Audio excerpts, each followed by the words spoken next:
membacanya, menganalisanya begini, problematika yang harus diatasi. Para pemain profesional yang sudah mulai dari Agustus, katakanlah Agustus kita ikut jadwalnya Eropa, sudah mengalami sebuah perjalanan kompetisi yang panjang berat, ada kelelahan mental dan itu kebanyakan pikirannya jatuh di Mei ini, akhir Mei ini libur. Iya. Badan dia secara biologis mau turun. Iya. Nah itu yang harus dijaga untuk tetap jangan dulu turun, Oke. jangan dulu pikirannya libur. Tapi ada dua pertandingan krusial yang harus dimenangkan. Padahal atau harus pilihannya diambil Bali sekalian poin. liburan ya. Iya makanya kalau tadi kan saya menyimak itu tuh, seolah-olah Bali itu menjadi sebuah upaya untuk itu tuh untuk mengatur healing.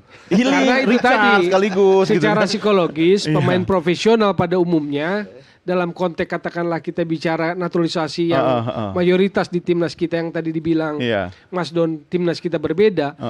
Katakanlah mulai dari Agustus mereka sudah berjibaku berkompetisi, Mei itu biasanya udah mulai pikiran udah mulai turun. Walaupun itu bisa dibalikin lagi. Makanya itu adalah pekerjaan atau art atau seninya kepelatihan untuk naikin tuh situasi itu.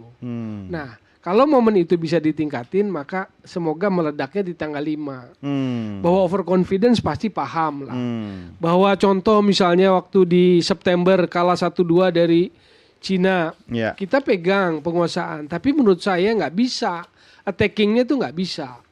Maka yang di fase pertama itu saya mengkritisi monoton, karena ada catatan statistik di situ kalau kita bisa baca, passing progresif kita cuma 5. Sentuhan di area penalti lawan juga kalah sama Cina yang lebih banyak bertahan. Jadi ada efektivitas attacking kita yang nggak jalan waktu di Cina. Tapi kalau kita pakai barometer patokan waktu lawan Bahrain terakhir ya, saya ngelihat ada sebuah permainan yang lebih seimbang antara attacking balance-nya lebih bagus gitu loh. Waktu Bahrain. Nah, sekarang dengan jeda itu bisa nggak tuh dipelihara? Plus penambahan pemain baru, katakanlah untuk menutupi Martin Paz dan Marcelino yang nggak main nanti lawan Cina kan? Anda lebih percaya coach kita sekarang ini dalam menyusun strategi? Bukan soal nggak percaya, nggak ada urusan juga buat saya percaya atau tidak percaya. Tapi kan kita harus percaya, ya kan? Karena tadi tidak ada Saya pilihan, melihat, kan? Tidak ada pilihan. Kita harus menang. Pokoknya saya hanya melihat dalam konteks sepak bola bahwa kita sekarang bicara tentang sepak bola. Jauh lebih sehat pembicaraan kita.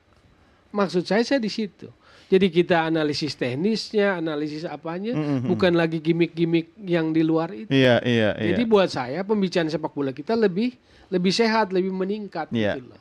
Karena sebetulnya tadi yang Mas Don buka dari Coach Janur, dari Akmal, dari Aris udah banyak isu tuh. Misalnya Persib, memang paradok, memang anomali dan itu mungkin menggores, terutama buat pendukung Persib. Udah juara pemainnya nggak ada. Betul.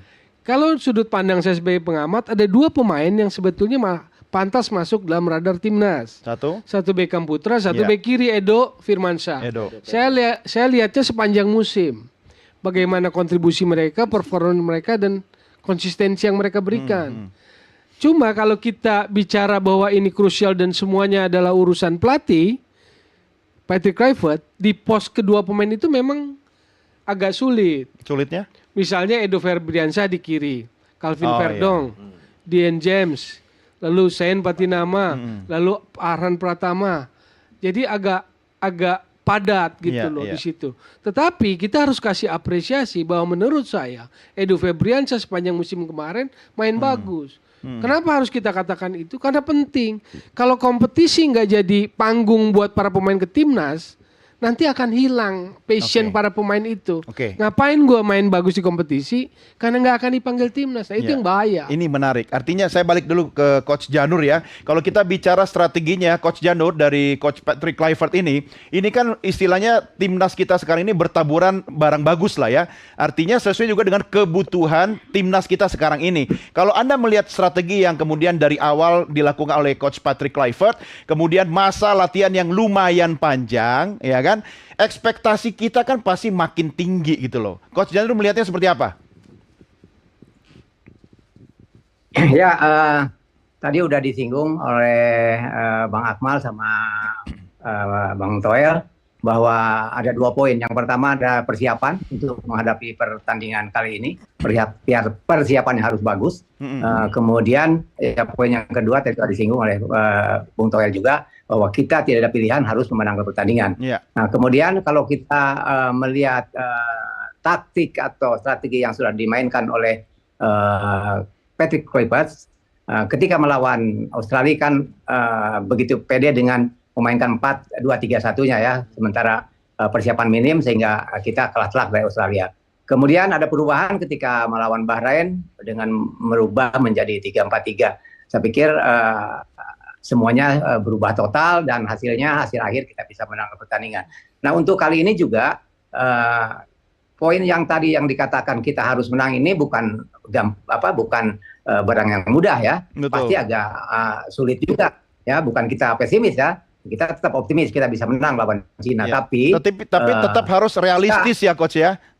Harus realistis. Artinya kita harus betul-betul kerja keras karena kita kalah 1-2 dari Cina ketika main di sana. Tadi sudah disampaikan oleh Bung Toel bahwa secara position kita menang, tapi hasil akhir kita kalah. Dan itu barangkali taktikal yang akan dilanjutkan di GBK nanti oleh China gitu. Mereka akan compact defense, kemudian akan mencuri dengan counter attack. Itu yang bahaya karena kalau mereka semakin kokoh dengan compact defense-nya, semakin percaya diri, akan sulit sekali ditembus oleh kitanya. Itu menjadi PR tersendiri buat Patrick Kluivert bagaimana membongkar compact defense-nya dari tim China. Sekali lagi memang kita butuh menang, tapi betul-betul kita harus kerja keras dengan taktikal yang pas sehingga taktikal yang diperagakan oleh tim China barangkali bisa kita